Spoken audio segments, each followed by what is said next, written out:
The Voluntary Beggar.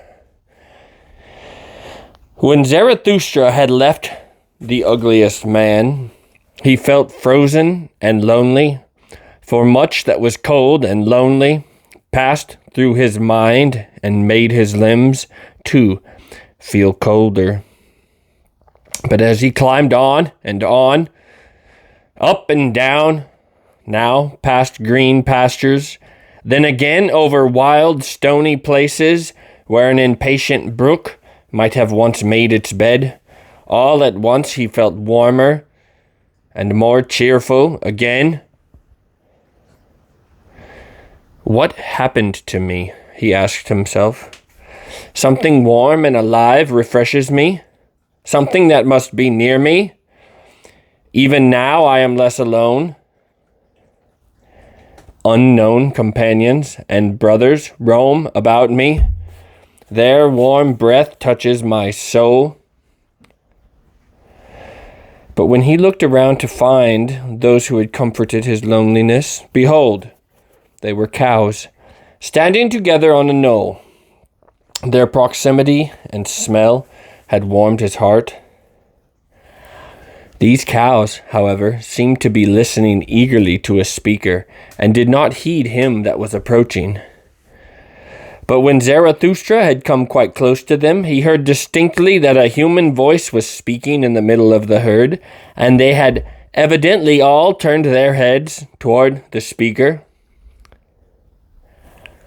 Therefore, Zarathustra jumped up eagerly and pushed the animals apart, for he was afraid that somebody had suffered some harm here, which the pity of cows could scarcely cure. But he was wrong.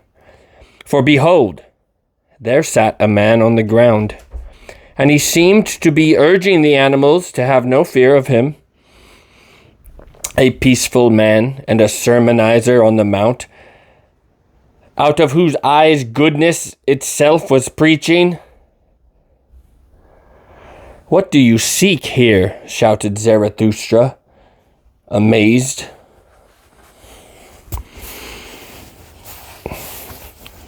"What do I seek here?" he replied. "The same thing you are seeking, you disturber of the peace. Happiness on earth. But I want to learn that from these cows, for, you know, I have already been urging them half the morning, and just now they wanted to tell me. Why do you disturb them? Except we turn back and become as cows, we shall not enter the kingdom of heaven. For we ought to learn one thing from them, chewing the cud. And verily, what would it profit a man if he gained the whole world and did not learn this one thing, chewing the cud? He would not get rid of this melancholy, his great melancholy. But today that is called nausea. Who today does not have his heart, mouth, and eyes full of nausea? You too. But behold these cows." Thus spoke the sermonizer on the mount, and then he turned his own eyes toward Zarathustra, for until then they had dwelt lovingly on the cows. But then his eyes changed. "Who is this to whom I am talking?" he cried, startled, and jumped up from the ground. "This is the man without nausea. This is Zarathustra himself, the man who overcame the great nausea. This is the eye, this is the mouth, this is the heart of Zarathustra himself." And as he spoke thus, he kissed the hands of the man to whom he was talking, and his eyes welled over, and he behaved exactly as one to whom a precious gift and treasure falls unexpectedly from the sky. But the cows watched all this with amazement. "Do not speak of me, you who are so strange, so lovely. Zarathustra said, and restrained his tender affection. First speak to me of yourself. Are you not the voluntary beggar who once threw away great riches, who was ashamed of his riches and of the rich, and fled to the poorest to give them his fullness and his heart? But they did not accept him.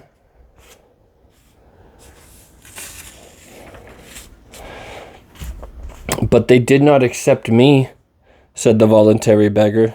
You know it. So I finally went to the animals and to these cows. There you have learned, Zarathustra answered. Interrupted the speaker, how right giving is harder than right receiving, and that to give presents well is an art, and the ultimate and most cunning master art of graciousness.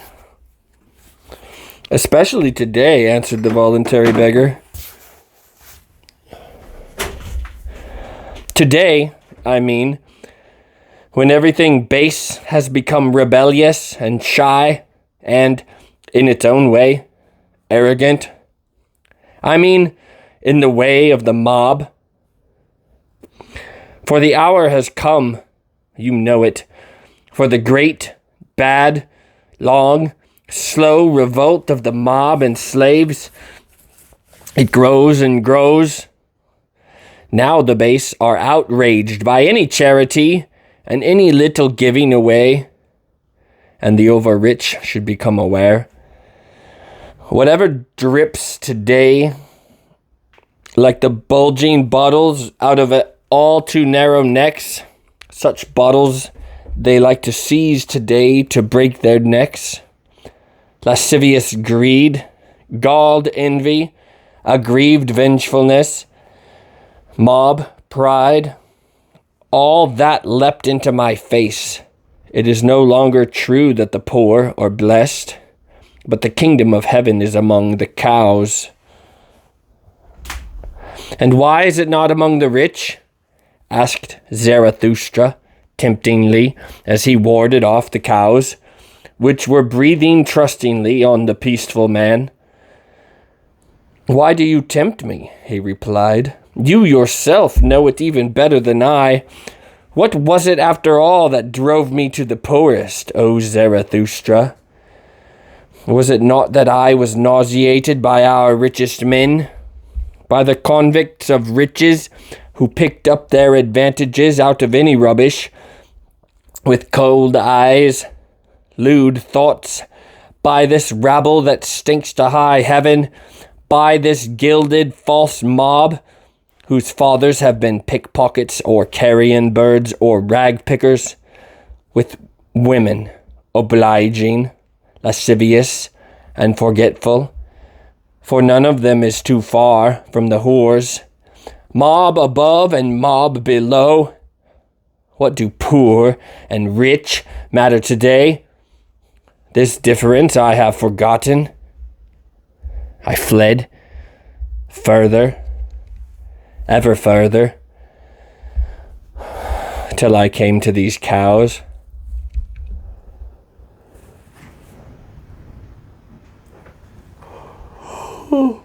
Thus spoke the peaceful man, and he himself breathed hard and sweated as he spoke, so that the cows were amazed again.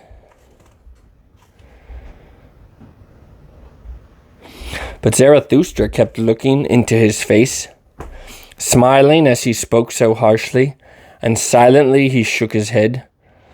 You do yourself violence, you sermonizer on the mount, when you use such harsh words. Your mouth was not formed for such harshness, nor your eyes, nor, it seems to me, your stomach either.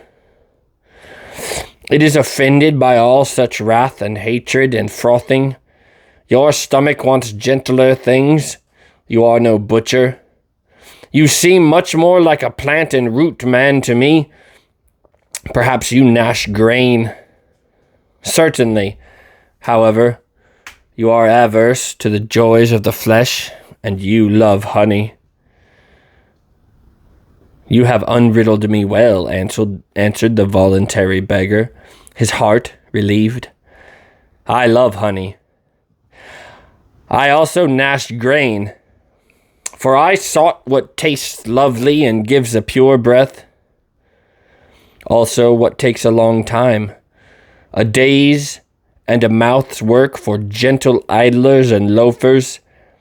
Nobody, to be sure, has achieved more than these cows. They invented for themselves chewing the cud and lying in the sun, and they abstain from all grave thoughts which bloat the heart.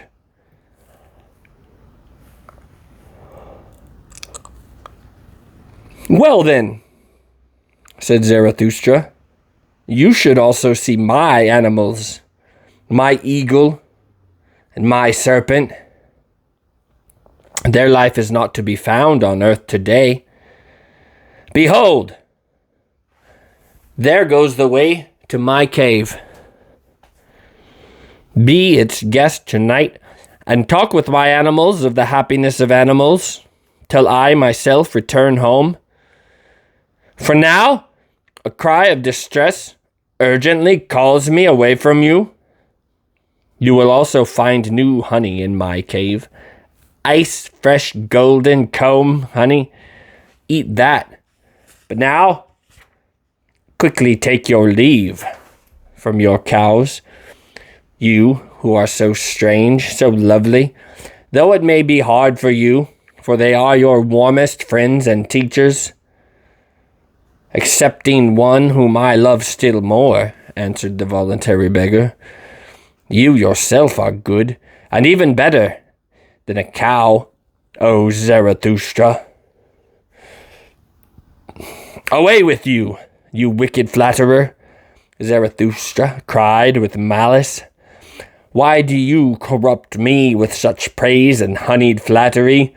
Away, away from me, he cried once more, and brandished his stick at the affectionate beggar, who ran away.